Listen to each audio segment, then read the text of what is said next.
According to Newton's first law, if no force is applied to a ball, it will continue moving at the same speed and direction as it did before. When we put the ball on the grass, it stays in its place.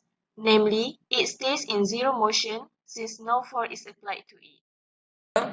After we kick the ball, it will continue moving in the direction we kick it.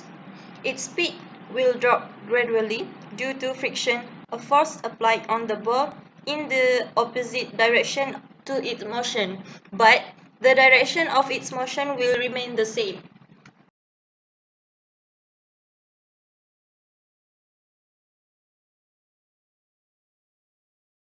A soccer ball is kicked, the resulting motion of the ball is determined by Newton's law of motion. From Newton's first law, we know that the moving ball will stay in motion in a straight line unless acted on by external forces.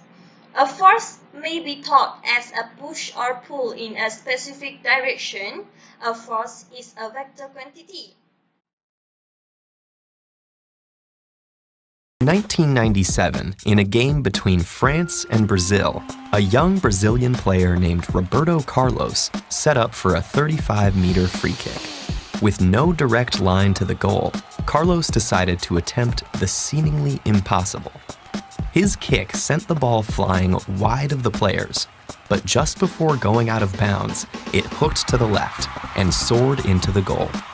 According to Newton's first law of motion, an object will move in the same direction and velocity until a force is applied on it.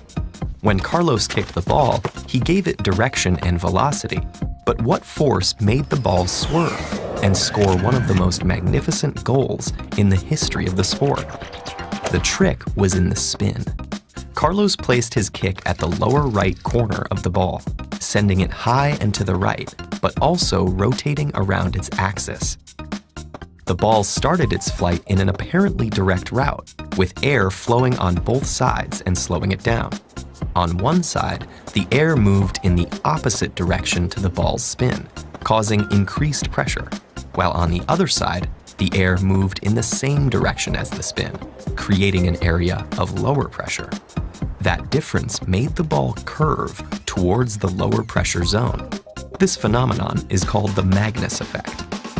This type of kick, often referred to as a banana kick, is attempted regularly, and it is one of the elements that makes the beautiful game beautiful.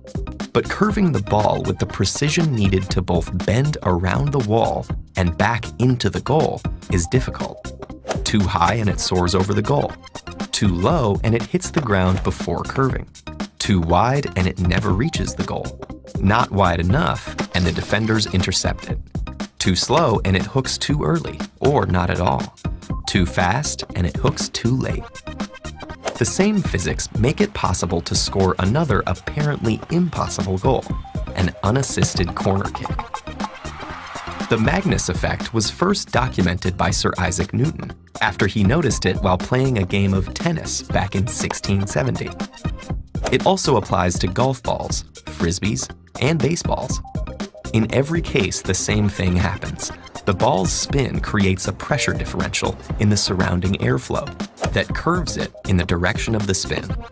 And here's a question.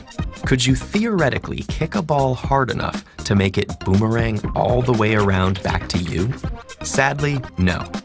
Even if the ball didn't disintegrate on impact or hit any obstacles, as the air slowed it, the angle of its deflection would increase, causing it to spiral into smaller and smaller circles until finally stopping.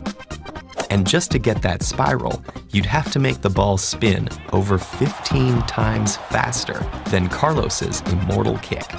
So good luck with that.